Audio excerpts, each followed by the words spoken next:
So for this set of tools, we're actually just going to start with a blank canvas because we're not going to be manipulating photos. We're going to be creating stuff from scratch. And we're going to be using a couple of the path tools down here. These are kind of like working with Illustrator, but they're also very different. But they are vector paths. So I'm going to grab just one of the shape tools. I'm going to stick with the top few like simpler tools for now. And I know there's a color palette down here. There's a very different color palette up here. This is the one that's going to be used. And so there's a fill color, there's a stroke color, and if you click on either one of them and you don't want to swatch, you can go up to this and use just the regular color picker. There we go. And there's also, oh dear, that's the outline, that's the stroke setting. That's obviously insane. We're going to put that back down to 2 or 3. We'll see what goes from there. And there's also whether the line is dotted, dashed, certain settings for corners, end caps, things like that. The usual stuff when you are dealing with vector shapes. And so I can go ahead and just draw something out. It takes kind of a second, but then once it lands, you get a rectangle. And it's on its own layer. Every new shape you draw is going to be on its own layer. And it's going to be called rectangle, right? And what these shapes are, they are vector shapes. We can't use these manipulators to work with them. We have to use this one. So if you go right above where the shapes are, there's 2 pointers. One is the path select, which has you moving this around on the layer. And if you click and hold, you get the direct select, which is exactly what it sounds like you would be able to use the anchor points. We're going to get to that in a minute, but I want to not do that for a second. Because these are they're a little bit different from Illustrator. We'll always be able to change the fill and the stroke color, that and this setting right here. So that's always going to be there for us. And if we click on one of those shape layers and go to properties, you'll actually see there's width and height and placement and all the settings from that are up here, along with whether or not we want the corners to be rounded. And you can, oh, that's not nearly enough, so we're gonna want to be able to see it on the thing. There we go. It does only round the outside, unless I think I can. Nope. That inside corner is not getting rounded ever, which is just par for the course with sort of the limited utility of these. But right now we have all of these settings. However, if we make this, if we change this shape, oh, whoops, I'm changing that back to 0 because that's just annoying to have those extra ones there. If I want to make this like a rhombus or something, and so I kind of click like this and move this, it's going to tell me this. This operation will turn a live shape into a regular path. Continue. A live shape is kind of like where you have, say no for a second, live type. If I have type set up, right, and then I decide, oh, I need to say something different, I can double click there and I can write it as something different. I can change the typeface after the fact. I can change a lot of different things after the fact. However, if I change this from a live shape to a regular shape, I lose a lot of the options. I lose a lot of these options, except really for stroke and fill color. So I'm going to just break it here. So it says this could turn it to a regular shape. Say yes. And you can see as soon as I did that, all those options here went away. I still have a couple of them up here. I can still change these colors. And I believe I can change, yep, I can change the outline. But the rounded corners and some of the other things, I think I can change. I can't, okay, good. I can change these to sharper corners or not. But some of the changes do go away. And it's no longer a perfect square. And you're not really ever going to make it a perfect square again. I'm not even sure you can line. Yeah, I mean, you can eyeball it, but there's not the align tools you have in Illustrator. So I kind of have to look and watch that line to see that it goes parallel. There's no getting that back though. So once it turns into a regular path, you can't then go backwards. And the same is true. We're gonna go to this tool and go here. The same is true for any of these shapes. It just becomes only more so eventually. So we're gonna, there you go. It does that same thing where if it's still selected, that's what the settings change, even if you're on a tool. Good fun. But we have tools like this, or we can have a perfect ellipse, but as soon as I go in and change something here, right, we have these anchor points, but we are limited here. I have to kind of go down to here in order to get the, be able to select the anchor points. It doesn't auto select, right? So I have to click here and then go to this. And that's hitting Alt and dragging things on these anchor points will not add curves to the anchor points. It will duplicate it. So even though I'm on this tool, and even though I only have one anchor point selected, if I Alt drag, I make a second one. And it's on the same layer, which is slightly confusing. Let's see here. There is also a Polygon Tool.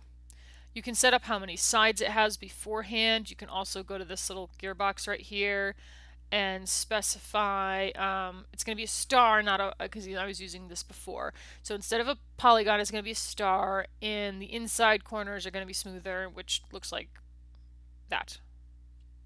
If you hold on Shift, there we go. It's upside down from what we expect, but at least it's oriented within 90 degrees of the world.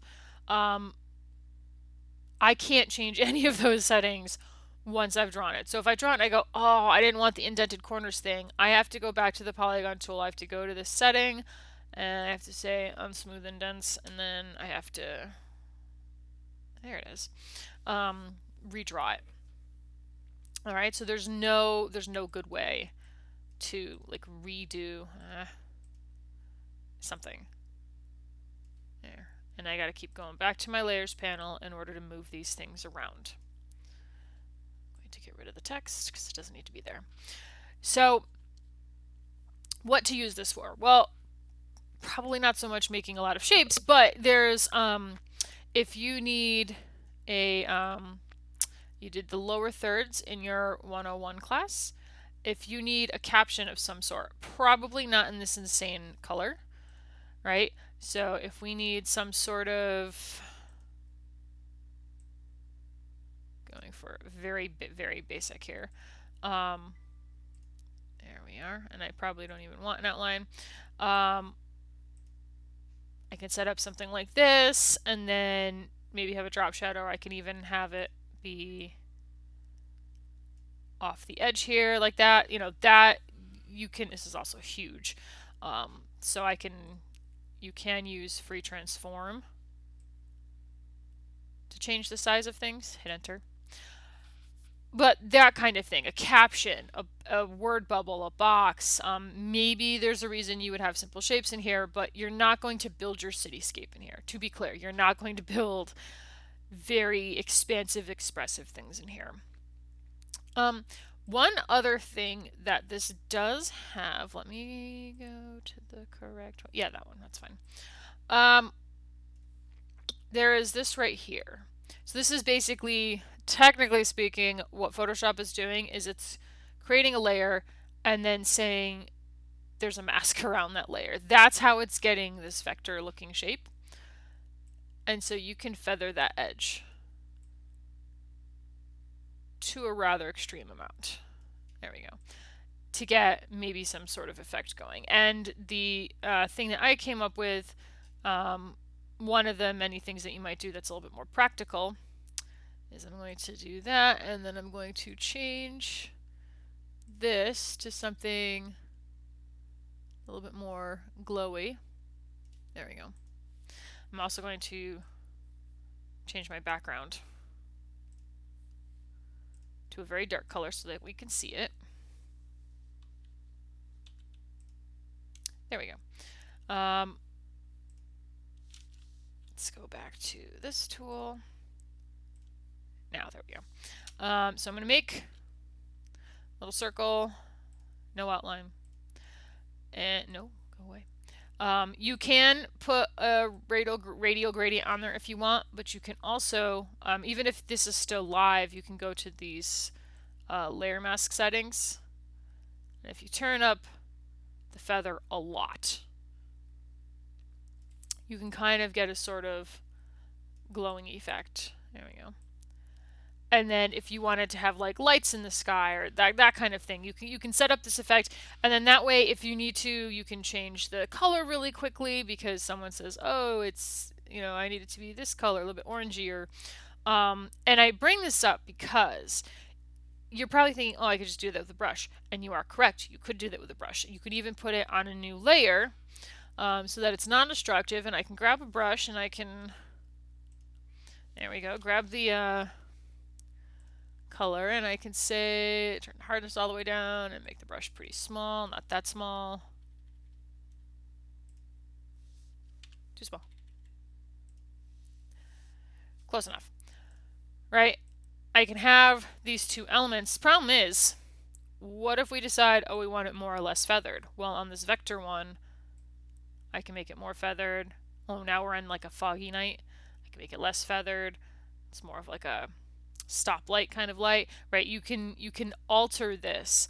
I can't alter this unless I erase it and redraw it, right? In order to alter that, I have to break out an eraser, and I have to do a much better job of erasing. There we go. I have to erase the whole thing, and I have to bring it back in and bring a brush in, and then like try again. Whereas this is very, very editable after the fact. It can't blend with anything else, so there are reasons to use these. They're just sort of very hyper specific. So again, you're not going to be building a compass. You're not going to be building a cityscape. Use Illustrator for that. But if you just have need of like a few different items, a few little effects, you can use the shape tools in here. Now, there is one other set of shape tools, and it does relate to your homework. If we click here, oh, by the way, don't use the line tool. Oh, the line tool. Okay, the line tool looks like it's a line. It's not. If I hit A, first of all, if I try to bring the stroke up, it doesn't get any bigger. But if I hit the direct select tool, and it gives me that nonsense, it's a square that's been squashed. Right, so it's not going to behave really much like a line. If you wanted it to, where aren't you going? There we go. If you wanted this to be like thicker for whatever reason, you actually have to change the height, not the stroke width. If you change the stroke width, it just, nothing happens. But if you change the height, or nothing happens, stand by. There we go, then enter. Then it gets bigger. But, oh, crap, these were connected, so it made it 48,000 long, which is awkward. There we go. So it gets larger, but still, it's not ideal. And you have to bring this up too, otherwise you can start to see the inside of it. It's basically just a squashed rectangle. So I usually stay away from these. But what does exist is, we're going to make that invisible. If we click and we hold, there's something called custom shapes. Now, different computers and different installs of Photoshop have different custom shapes. So I fear that you may have a little bit less than I do, or fewer than I do here. Just depends on the set that's going on. But the way these work is I'm going to grab a color here. There we go. And I'm going to turn the outline off for a second. And some of these you have to use the outline only, some of them you use the fill only, it just depends. And I'm going to go to shape, and if you don't see them all, you click this box and you say all. And it will show up all of them. But what happens is you get these pre-made, like really lovely shapes. So if I click here, oh, I forgot. I gotta drag it out. A lot of holding down shift with this, right? A lot of making sure they stay proportional, because if they don't, boy, are you ever gonna notice? I mean, you could probably squash them a little bit, but you've got to tread lightly with that. So that's what it looks like when it's the fill. If I swap these colors around and say no fill, just the stroke, same shape though, it looks the same because the oh,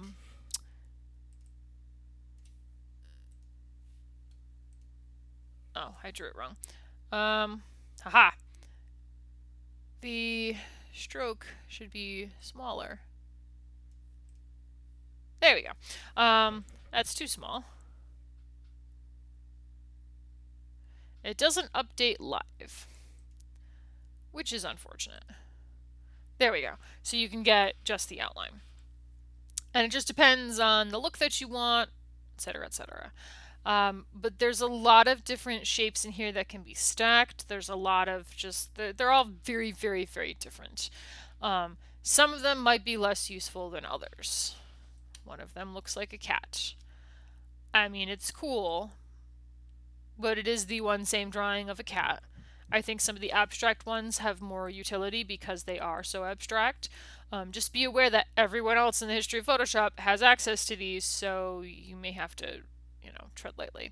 But they can all be edited too, although it's, again, it's not that easy. If you have something simpler than editing this, that's a little bit different. Like, we can go to here.